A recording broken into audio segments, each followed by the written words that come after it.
Buenas tardes nuevamente, me vuelvo a presentar. Soy Jorge Álvarez Martínez, académico de la Facultad de Psicología de la UNAM e integrante de la mesa directiva de Psicólogos Sin Fronteras México.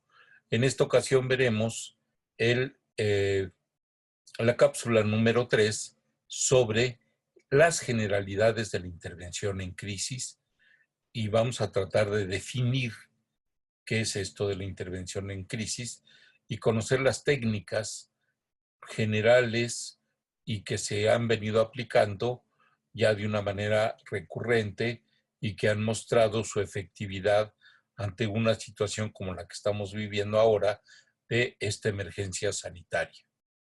Eh, yo creo que sería muy importante tener esta definición.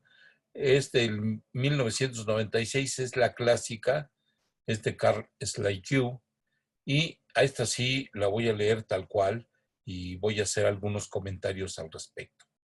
Esto de intervención en crisis está dirigida a auxiliar a la persona y su familia a afrontar un evento traumático con el objetivo de ayudarle a procesar el impacto emocional y físico y favorecer el desarrollo de nuevas habilidades para afrontar la vida. ¿Cuáles serían aquí las cosas que habría que resaltar? Es que es una cuestión de tipo personal y de tipo familiar que nos dan herramientas para poder afrontar este evento catastrófico, este evento traumático, este evento disruptivo, ¿sí? Y una cosa muy importante es el procesar el impacto emocional que esto genera y en algunos casos hasta el impacto físico, pero sobre todo yo subrayaría la parte del impacto emocional. Siempre como que se deja al último. Bueno, primero arreglamos ciertas cosas y luego arreglamos lo emocional, cuando desde el inicio se debe de empezar a ver la situación de tipo emocional. Y una cosa muy importante es que nos van a dar también herramientas para las nuevas habilidades para afrontar la vida. Aquí siempre hablamos en la intervención en crisis que hay un antes y un después de que sucede un evento catastrófico, un evento traumático. Eh, Nunca las situaciones van a ser o van a volver a ser igual. ¿Por qué? Pues porque hay una serie de cuestiones que nos modifican de una vez y para siempre la vida. Voy a poner pues, dos, tres ejemplos al respecto. La pérdida de un ser querido o cercano. Esto nos tiene que proporcionar una nueva situación ante la vida, ya sin esta persona que queríamos, que estimábamos, que estaba muy cercana a nosotros. Otras habilidades que tenemos que tener para afrontar es cuando hemos perdido el empleo, por ejemplo. Pues tenemos que seguir la vida, tenemos a lo mejor que buscar un nuevo empleo y pues todo esto que habíamos hecho con respecto al grupo social, al grupo laboral, a toda esta circunstancia que implica, de lo que implica el trabajar, pues se van a tener que afrontar de otra manera muy diferente, se van a tener que buscar otras alternativas. Y otro ejemplo que también podíamos poner es cómo vamos a afrontar la vida cuando estamos ante una situación social que a lo mejor ya no se va a dar o se da de manera diferente. Eh, Muchas personas piensan dos veces, por ejemplo, el tener una vida en común. Ya no nada más casarse, sino esta cuestión de la convivencia. Y entonces afrontan su vida de diferente manera o al contrario, muchas veces valoran y dicen, pues yo prefiero estar con un compañero, con una compañera que me permita afrontar las circunstancias de la vida. Entonces, esto de la intervención en crisis es todo un proceso que nos permitirá en lo futuro y por supuesto en el presente afrontar este impacto emocional y, repito, en algunos casos, físico. Aquí tenemos este cuadro que tienen ustedes aquí, que es muy importante porque siempre se nos ha preguntado a los trabajadores de la salud mental, en particular a los psicólogos, cuál es la diferencia entre los primeros auxilios psicológicos, los famosos PAPs, y la intervención en crisis, ahora también la famosa IC. Primero, la cuestión temporal. En los primeros auxilios psicológicos es de reacción inmediata y puede ser pasado el evento catastrófico y puede durar algunas horas. Si ustedes se fijan ahorita, esto, por cómo se están dando las circunstancias, lugares donde no había habido infectados o donde no había habido decesos, pues nos vuelven a llevar esta situación de los primeros auxilios psicológicos. Va a haber algunas comunidades donde ya pasamos de esto a lo que sería la intervención en crisis. El tiempo de la intervención en crisis es de algunas semanas, ¿sí? De días a algunas semanas. El promedio que se habla en general es que la intervención en crisis máximo debería de durar 3 a 6 meses.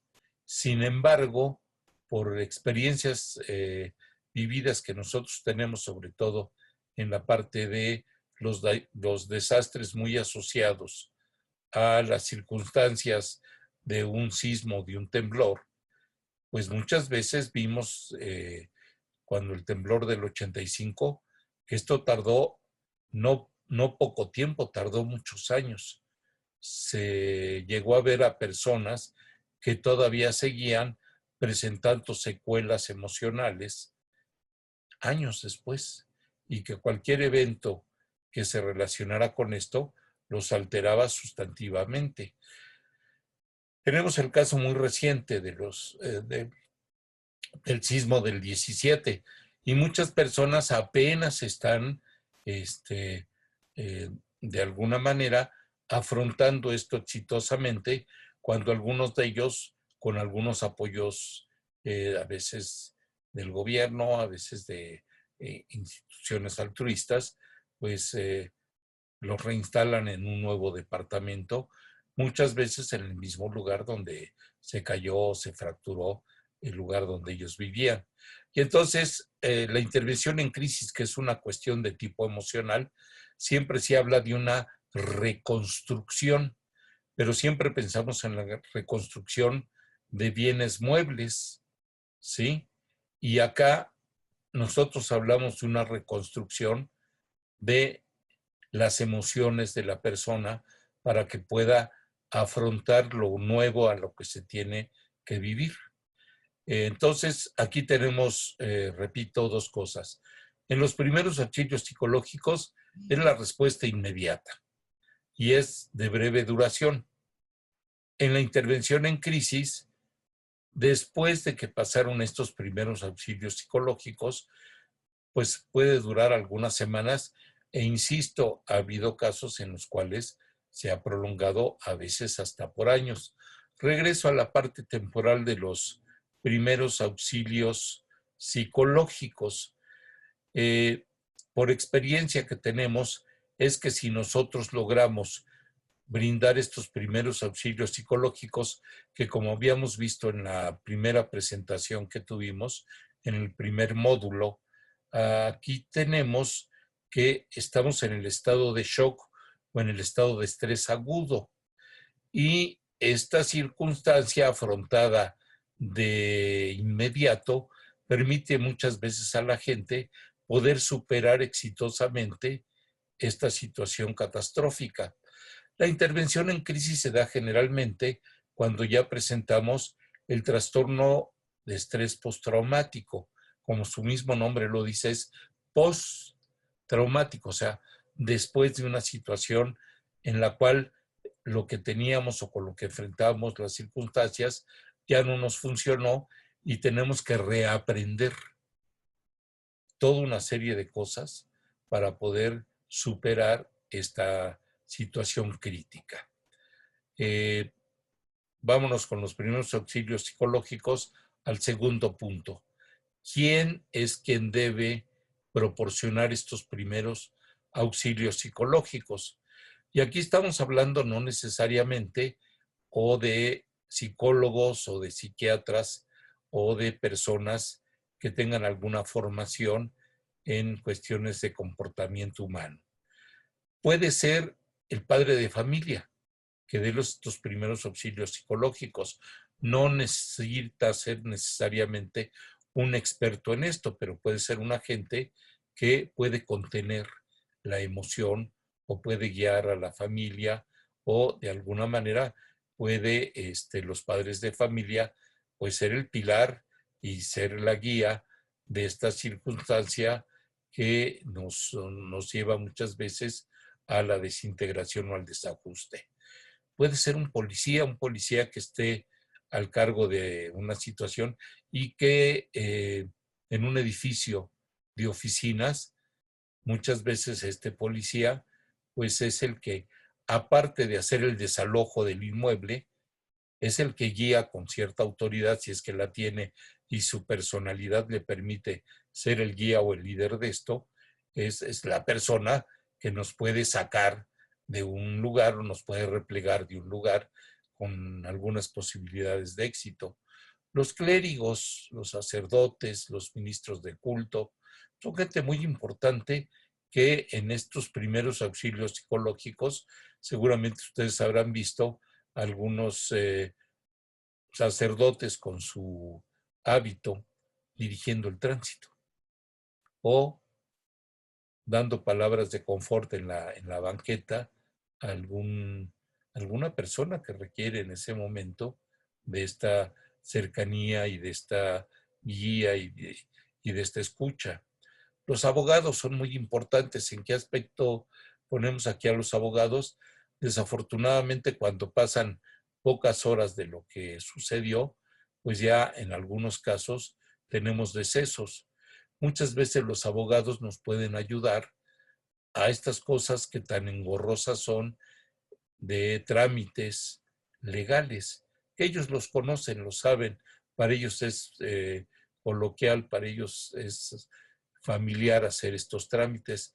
Los que no son abogados lo padecen mucho y muchas veces agradecen a un abogado en una morgue, por ejemplo, que le facilite los trámites para poder enterrar o para poder identificar a la persona fallecida.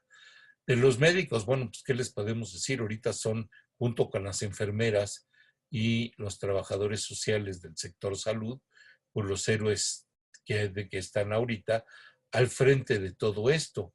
Son las personas que ahorita adquirieron una autoridad moral y que por lo tanto, pues resultan más que indispensables. Son toda una figura de autoridad de todo tipo y sobre todo de tipo moral.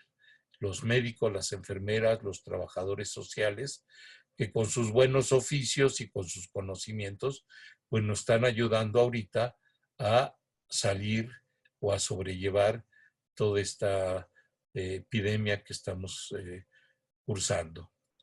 Los maestros, los profesores, bueno, sabemos, por ejemplo, que en nuestro país, sobre todo en los medios rurales, el profesor, el maestro, pues es una figura de autoridad, es una figura reverenciada y es una figura a la cual el profesor, por sus mismas características de contacto con nuestros hijos o a veces con nosotros mismos, pues tenemos con ellos una relación, eh, aparte de lo afectivo y de todo esto, los maestros son una figura de autoridad y tratamos de actuar a como ellos muchas veces nos dicen, porque pues tienen a nuestro leal saber y entender una forma de resolver lo que a veces no se puede resolver entre dos alumnos, entre padres e hijos, entre toda una serie de cuestiones que se van a dar ahora, ¿no?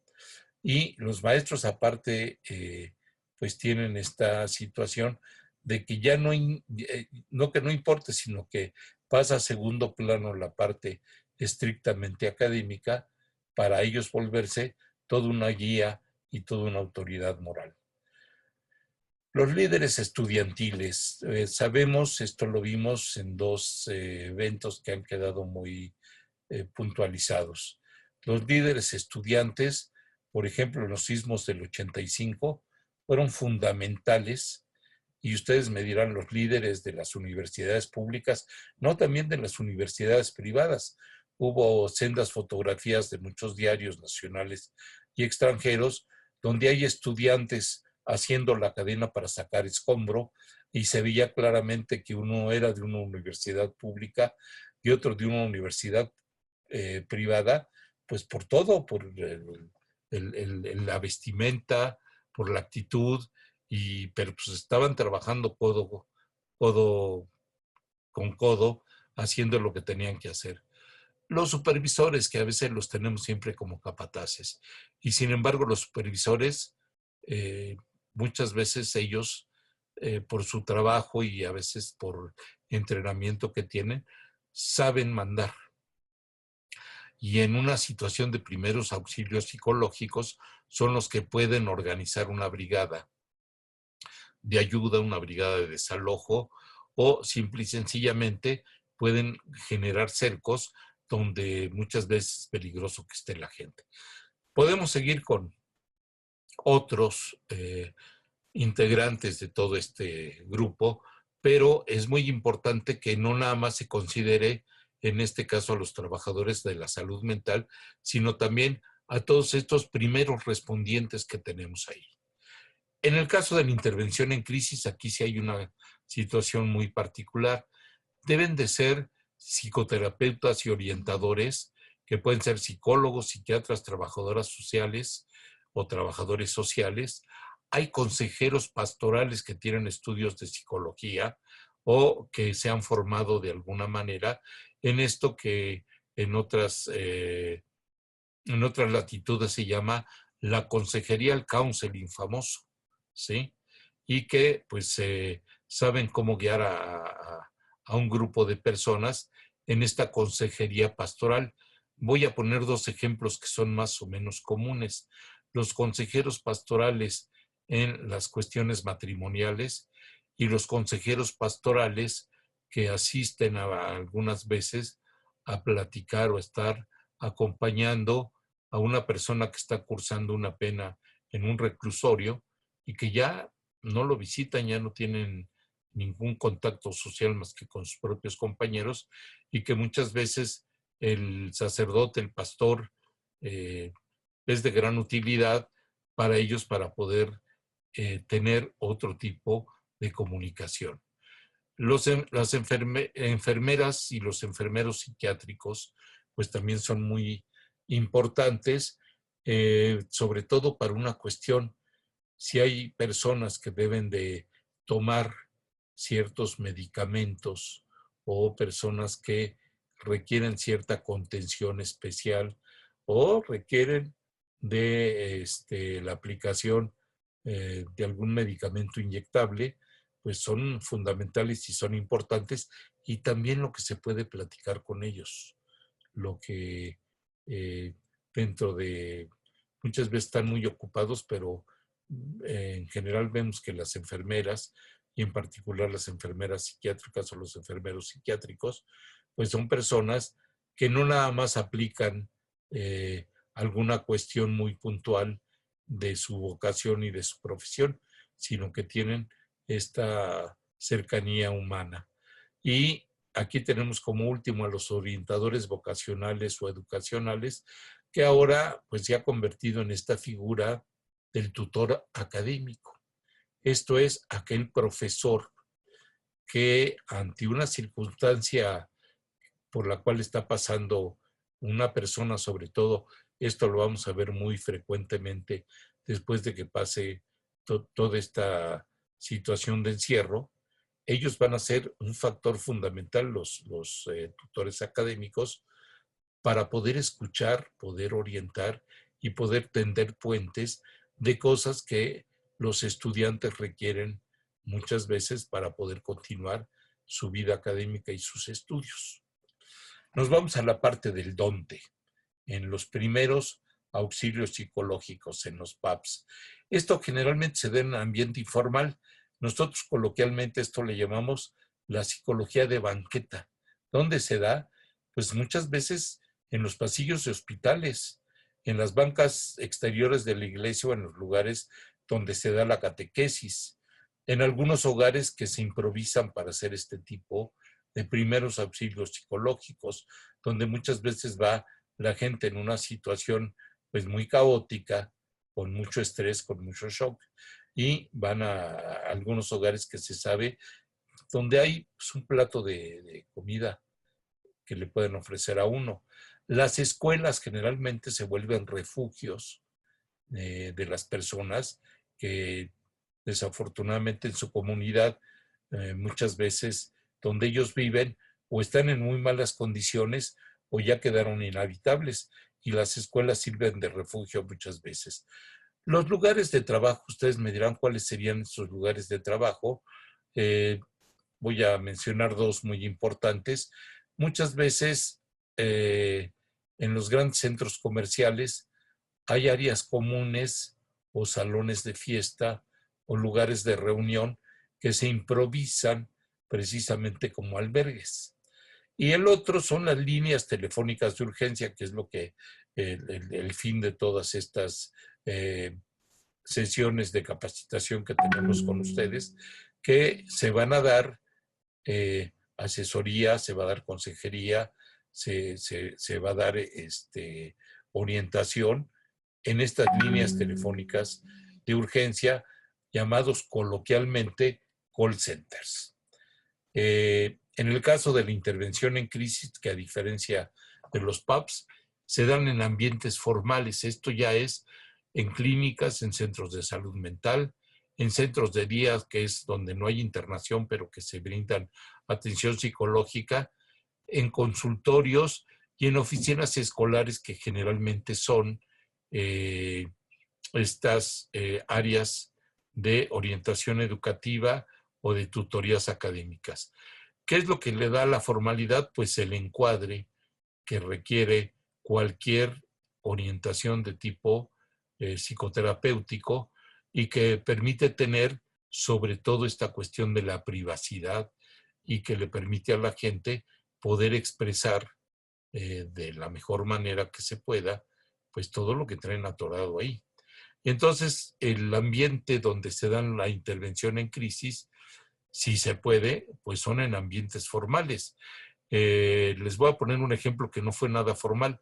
Cuando se dio este caso de la discoteca News Divine, toda la intervención en crisis posterior a esto se dio en el camellón que estaba enfrente de esta discoteca donde perdieron la vida algunos jóvenes y otros quedaron muy maltrechos.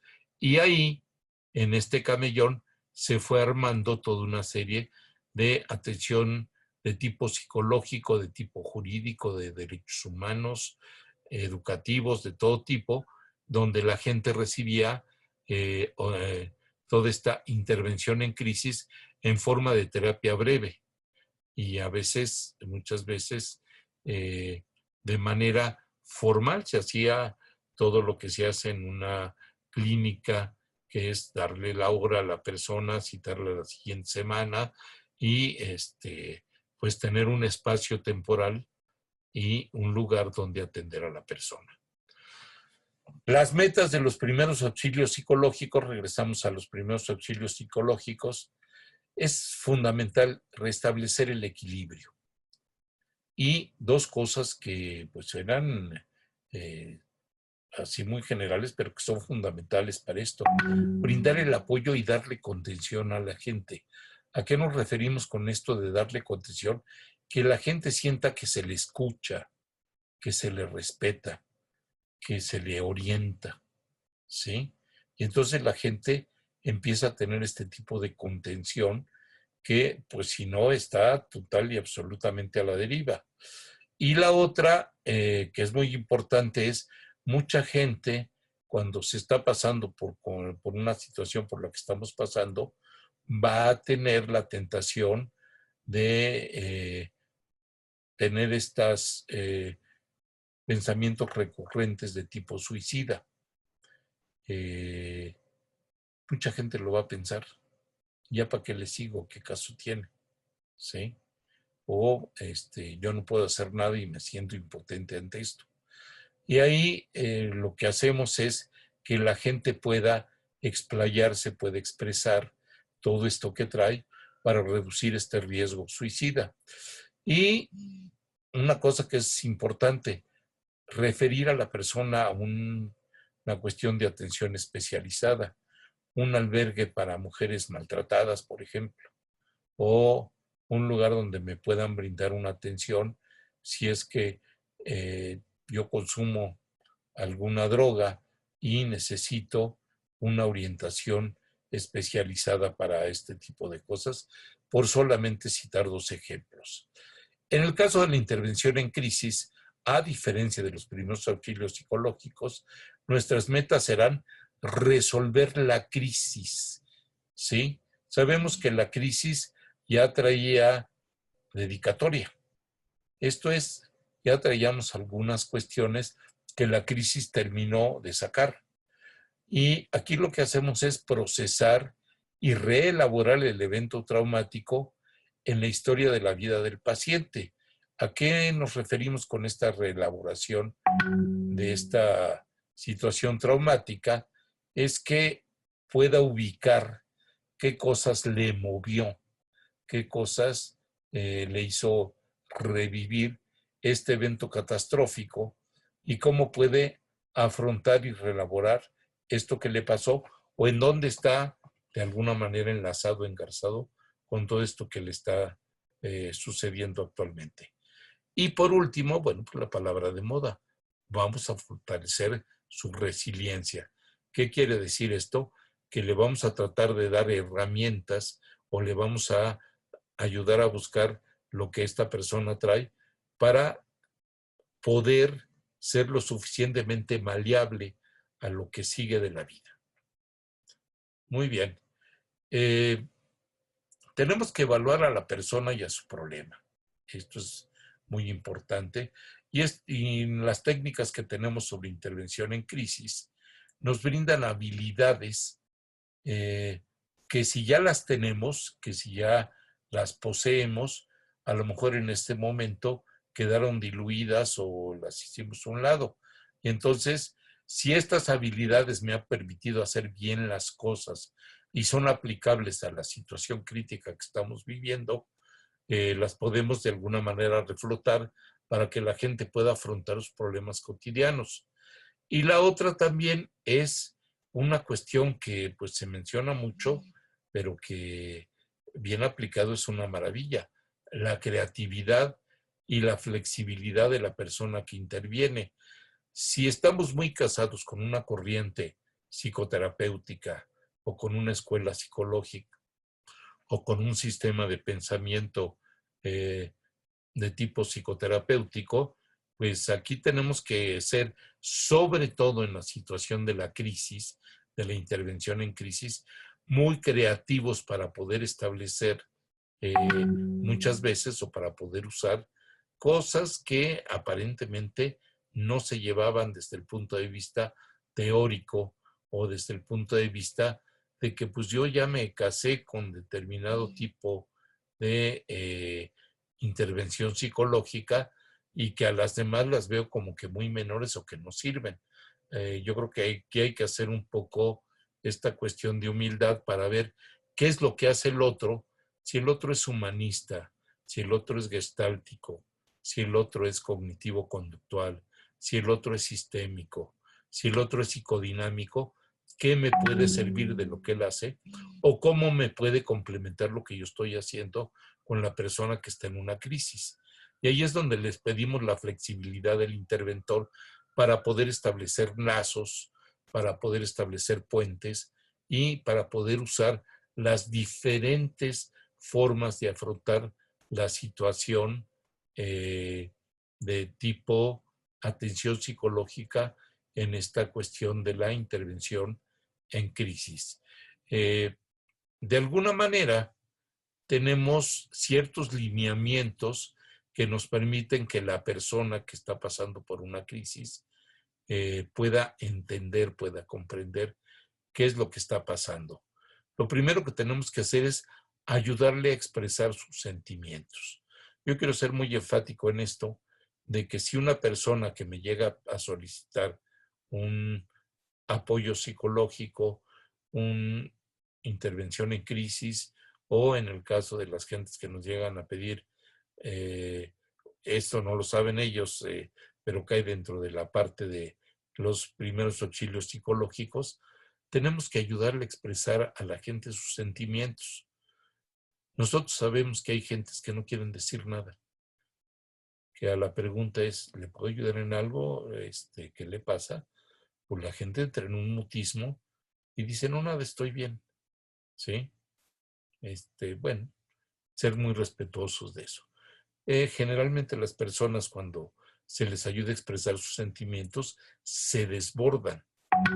Muchas veces tienen llantos incontrolados o muchas veces pues sus expresiones no son de lo más correcto, ¿no? Muchas veces utilizan palabras altisonantes o muchas veces utilizan eh, leteradas para expresar lo que ellos quieren expresar, sin que esto llegue a que se vuelva pues una situación ya general, pues sí hay que ser atento a lo que está expresando, muchas veces en estas palabras exacerbadas, en estas palabras altisonantes.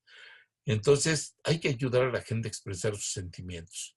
No quiere expresar nada, o es en el caso de los niños, tenemos muchas herramientas ahí de dibujo, de manejo de plastilina, o personas mayores que no quieren expresar sus sentimientos de forma verbal, pues se le puede pedir que utilice una técnica donde por escrito puede expresar estos sentimientos.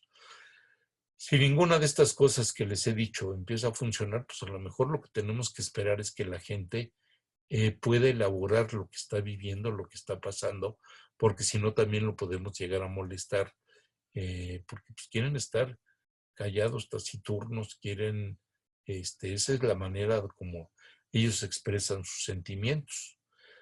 Pasamos a la segunda parte de esto, que es formas alternativas para enfrentar la situación. ¿A qué nos referimos con estas formas alternativas para enfrentar la situación? Eh, Nosotros somos muy musicales y de alguna manera pues tenemos mucha la cuestión de que somos poetas involuntarios. Muchas veces la gente a través de una melodía, a través de una canción, a través de eh, algunas formas nuevas de estas que pues a las personas mayores luego no, nos parecen pues muy peculiares, ¿no? Como los chicos adolescentes que pues se quieren expresar cantando rap o haciendo rimas al respecto de esto. Si ustedes me preguntaran si hubiera algún antecedente de esto, pues son las rimas que hacen los músicos de la Huasteca, pues que van eh, improvisando eh, sobre lo que están viviendo alrededor, sobre una línea melódica de alguna melodía muy popular y muy conocida, ¿sí? De la salmarqueña, el querreque, alguna de esas, que ahora, pues, ustedes le dicen esto a un joven y pues ellos lo dicen, pero en forma de rap, o lo dicen en otra forma de las nuevas acercamientos musicales que ellos tienen. Y también muchas veces pues lo hacen a través de cuestiones artísticas que a veces no nos gustan, el grafiteo, por ejemplo, ¿sí? O otras formas de expresión, y las gentes mayores, los adultos mayores, pues muchas veces lo expresan pues de formas ya muchas veces muy sofisticadas. Hacen algunas rimas en alguna cosa, o recitan alguna cosa, o adaptan determinado tipo de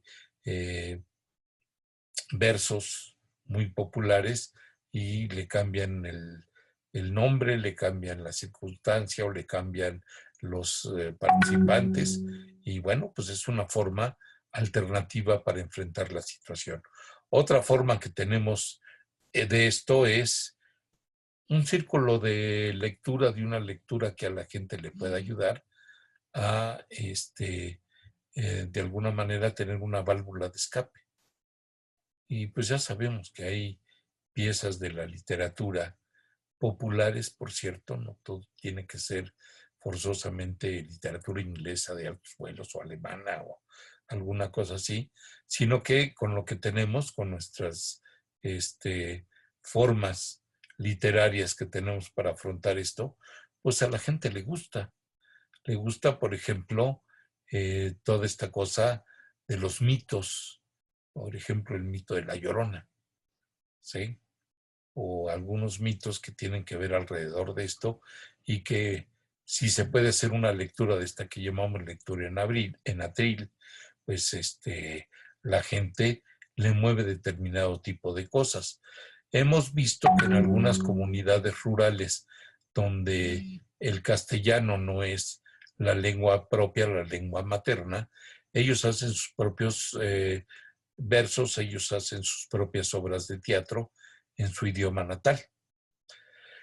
Y en lo último de esta flecha, que es ante la pérdida de seres queridos, se ha de buscar una red de apoyo que generalmente las familias mexicanas la tienen muy armada, ¿sí? Esta red de apoyo que generalmente está permeado por cuestiones de tipo religioso, ¿sí? Los novenarios, el rosario o la misa al mes o cosas así de la pérdida de un ser querido, muchas veces son el pretexto para la convivencia de familias que se han dejado de ver años, ¿sí? Y que vuelven a restablecer o a retejer este núcleo social. Bien, entonces aquí tenemos también cuáles son las tareas de el intervención, o sea, de ustedes, de la persona que va a hacer esta intervención. Si se puede identificar el acontecimiento que precipitó esto, a veces es evidente, pero muchas veces está acompañado de otro tipo de situaciones que puede precipitar todo este tipo de situación que la gente dice, pues no la estoy pasando nada bien. Evidentemente, ahorita que estamos viviendo esto del COVID-19, pues mucha gente el encierro lo lleva a precipitar determinado tipo de cosas. La convivencia obligada a la cual no estamos acostumbrados, pues nos lleva a muchas veces tener actitudes poco amigables, poco amables con los familiares. Como decíamos también en la primera parte, estamos de mírame y no me toques. A veces estamos muy intolerantes y cualquier cosita nos puede precipitar una mala respuesta para el otro, ¿sí? Hay que valorar la intensidad del malestar aquí dice del paciente, pero yo le quitaría la palabra paciente, sino sería más bien de la persona que está demandando esta ayuda emocional, ¿sí? ¿Qué es de qué intensidad? Y aquí varía mucho de una persona a otra. Sobre todo, cierta rama de la psicología habla de que hay circunstancias y hasta objetos materiales, ¿sí? Que representan este tipo de intensidad del malestar del paciente. Voy a poner un ejemplo para ser muy claro. El que un niño, por ejemplo, pierda sus juguetes, para él es una cosa de gran intensidad. Tal vez a un adulto dice, bueno, luego te compro otro, bueno, luego lo recuperamos. No, él había puesto en estos objetos, ¿sí? Una buena parte de sus emociones y eso le va a provocar cierto malestar. Pensemos ahorita en el COVID-19, pues ¿qué es lo que nos provoca este malestar? No poder salir a hacer nuestra vida diaria. Si hacíamos algún deporte y salíamos a caminar, ya no lo podemos hacer ahorita. Y esto pues me va a generar mucho malestar. O si yo estaba acostumbrado a tener una cierta rutina de vida cultural o de vida deportiva o de vida social, ¿sí? Ir a un salón de baile o ir a un parque público a convivir o cosas por el estilo, esto me va a provocar mucho malestar el no poderlo hacer por el momento ahora. Y la gente lo va a vivir como mucha intensidad, con mucha intensidad de que, pues ya ni esto que era mi rutina o diaria o de fin de semana, lo voy a poder hacer y a la gente le va a dar este malestar y le va a poner mucha intensidad a este evento que a lo mejor para otra gente no es tan intenso. Otra cuestión que se puede dar en este punto de esta intensidad es que hay cosas que son reales, que son muy intensas y que podemos compartirlas con mucha gente al parejo, de que pues, todos sentimos esta intensidad más o menos, pero que a todos nos pega, sobre todo esto que estamos pasando ahorita, de esta situación de tener que modificar nuestros hábitos cotidianos de una manera que antes no lo pensábamos. El otro, el determinar el impacto en la vida del paciente, ¿en qué me va a impactar a mí? Pues aquí tenemos, y ahorita se ha hablado mucho, de que estos impactos pueden ser de tipo económico, que estos impactos pueden ser de tipo laboral, que estos impactos pueden ser en mi desarrollo escolar. Esperemos que esto se pueda superar, pero se espera que vaya a haber algunas bajas de algunos alumnos que pues ya no van a poder continuar con lo que antes tenían ya planeado en su situación de vida.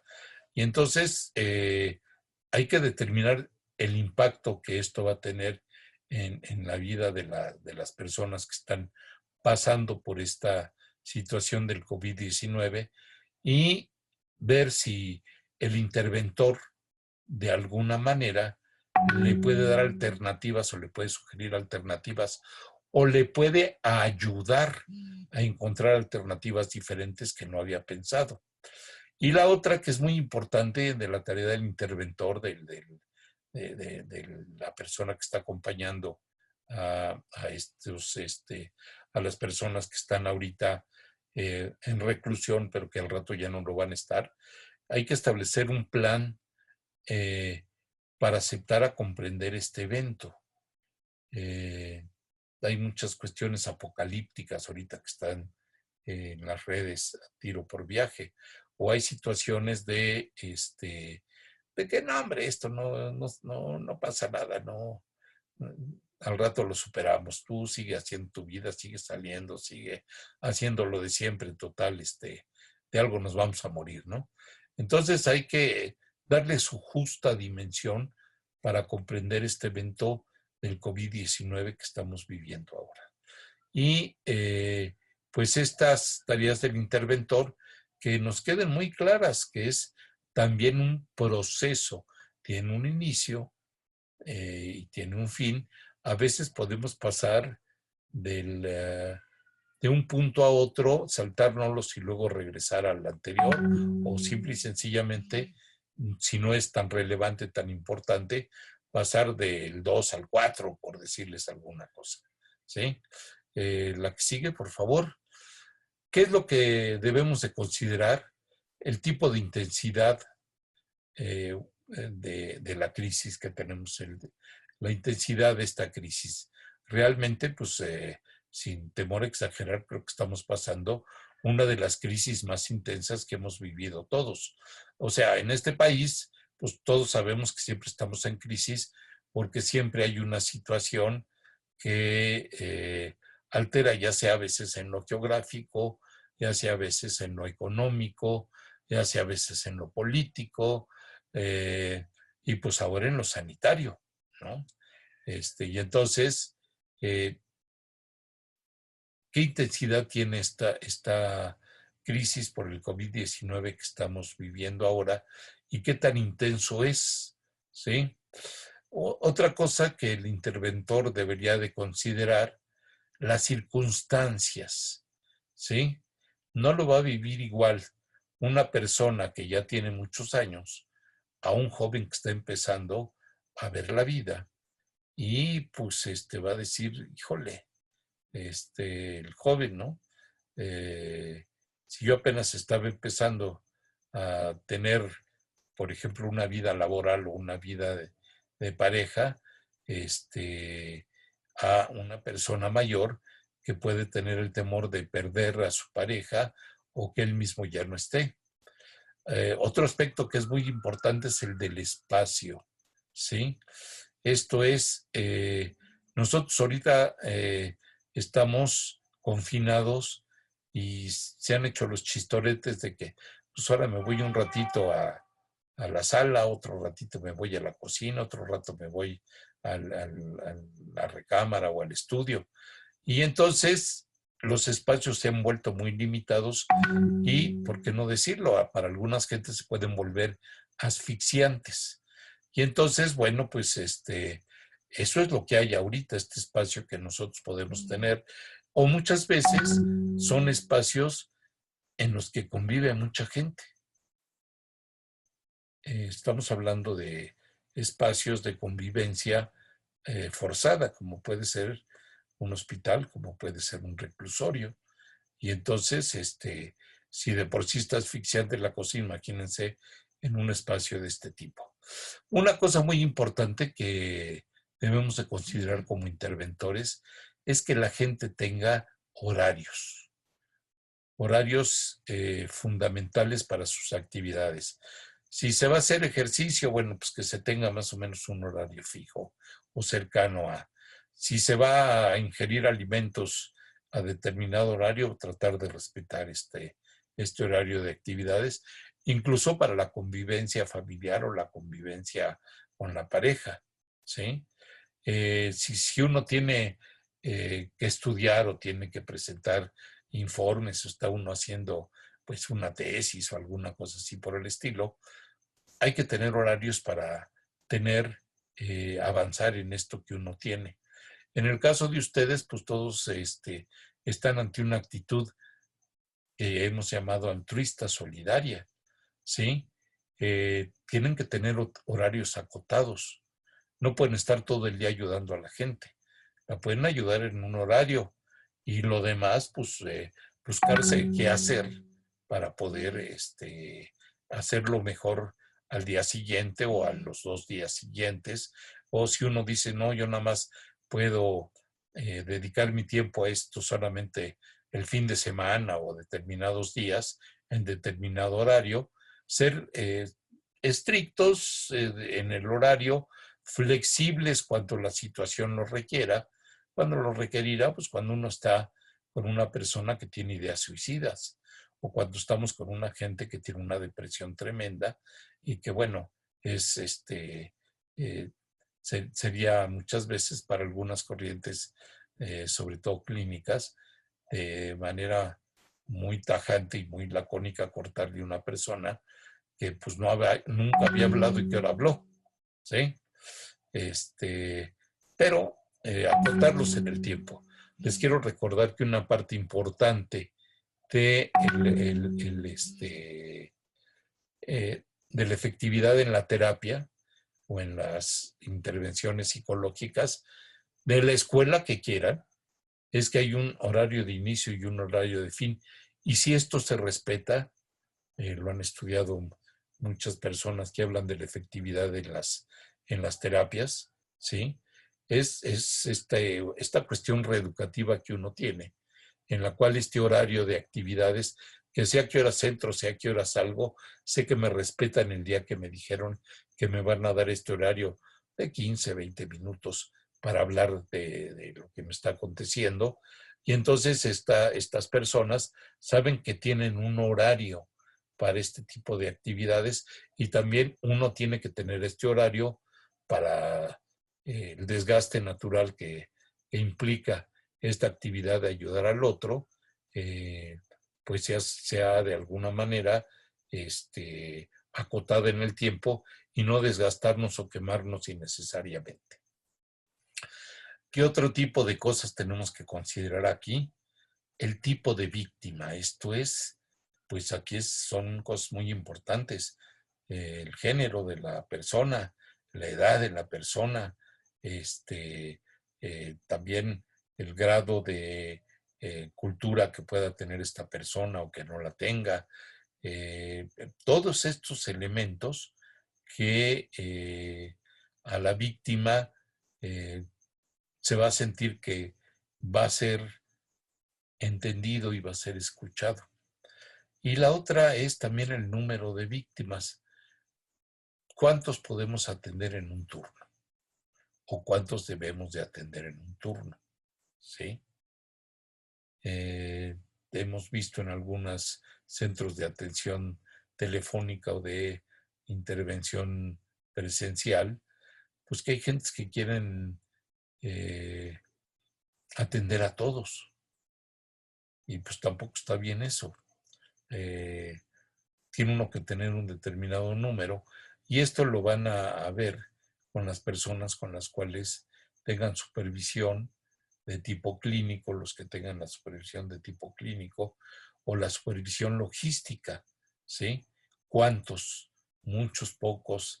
Esto lo vamos a ir definiendo, pero también es importante que tomen en cuenta esto. No debemos de atender más allá de lo que atiende el promedio. Más o menos tener un promedio de atención, si es que hay mucha demanda, ¿sí? También una cosa que es importante es cómo nos afecta o cómo debemos de manejar la magnitud de los daños en propiedades. Porque muchas veces podemos decir, pero lo material va y viene. Pues no para toda la gente. Hay muchas gentes que perdieron ya algún bien material que difícilmente van a poder volver a recuperar. No estamos hablando de grandes casas o departamentos, que podríamos hablar de eso, pero también estamos hablando de que hay cierto tipo de objetos o de cosas que tienen que ver con la historia de la persona que estamos oyendo, que estamos atendiendo. ¿Qué serían sus propiedades? Su álbum de fotos. Ya quedó dañado, ya no lo encontramos o ya, sí. Y también toda esta cuestión de los daños en propiedades, cómo lo podíamos ver ahorita con esta epidemia que se está cursando, ¿no? ¿Qué tipo de propiedades estamos perdiendo? Pues una que nosotros tenemos muy, de alguna manera muy valorada, que es el tiempo, ¿sí? Estamos perdiendo o sentimos que está dañada nuestra situación temporal. Y por último, también ver qué recursos personales y familiares que disponen los afectados y, ojo, también nosotros. Y siempre vamos a tener un grupo de personas o un experto en hacer dinámicas grupales o desahogos grupales para que ustedes terapeutas, ustedes operadores en línea, ustedes psicólogos en línea, puedan atender de la mejor manera esto sin quemarse, sin desgastarse innecesariamente. Y cuando sea así, poner pausa, hablar con quien se tenga que hablar, que esté supervisando esto, y decir, este caso a mí me dejó ya seco, ya no puedo seguir, y que alguien me supla, ¿sí? Hay que ser muy puntuales con eso. ¿Qué es lo que debemos de favorecer en estos puntos durante la intervención? Concientizar sobre las emociones. Se dice fácil, pero hay que hacerle conciencia a la gente sobre lo que está sintiendo. Aquí la técnica psicoterapéutica muy arcaica, que es el señalamiento, nos puede ayudar a esto, ¿no? Lo usan mucho las corrientes como la terapia centrada en la persona de Rogers, que concientiza mucho sobre estas emociones. Ya ni les digo algunas formas de psicoterapia psicodinámicamente orientadas. Hay que favorecer la expresión de miedos y hay que contener, que la gente puede expresar sus miedos. Y ya les dije hace rato, pues que hay muchas formas de que la gente puede expresar estos medios a través de un dibujo, a través de una carta, a través de correr el lápiz, a través de verbalizarlos, muchas veces a través de, eh, como les decía en la transparencia anterior, cantándolos, muchas veces eh, una manera que puede favorecer la expresión es que, que esto que están sintiendo lo pueden expresar de forma corporal. Qué está sintiendo la persona y cómo lo puede expresar estos miedos de forma corporal, ¿sí? Y ahí muchas de las técnicas que van a ver ustedes después, como por ejemplo la tensión-distensión, ¿sí? O la escritura emocional autorreflexiva, van a ser de mucha utilidad para favorecer esta expresión de miedos. La otra será conducir a la identificación de emociones o sentimientos ambivalentes, de que los vamos a tener estas emociones y estos sentimientos ambivalentes se van a dar. Esta situación que tanto se ha mencionado en algunas escuelas psicológicas, el amor-odio, ¿no? El odio-amor, o la identificación con el agresor. ¿Por qué me estoy identificando con una... Acá no hay agresión tan directo, pero hay una circunstancia con la cual yo me puedo ver identificado. Y esto nos puede llevar muchas veces pues a tener una actitud pues muy desagradable con estas emociones que uno puede llegar a tener para consigo mismo, para con uno mismo, ¿no? Pues total, esto ya pasará o esto no tiene remedio, ya ni para qué le muevo, ¿no?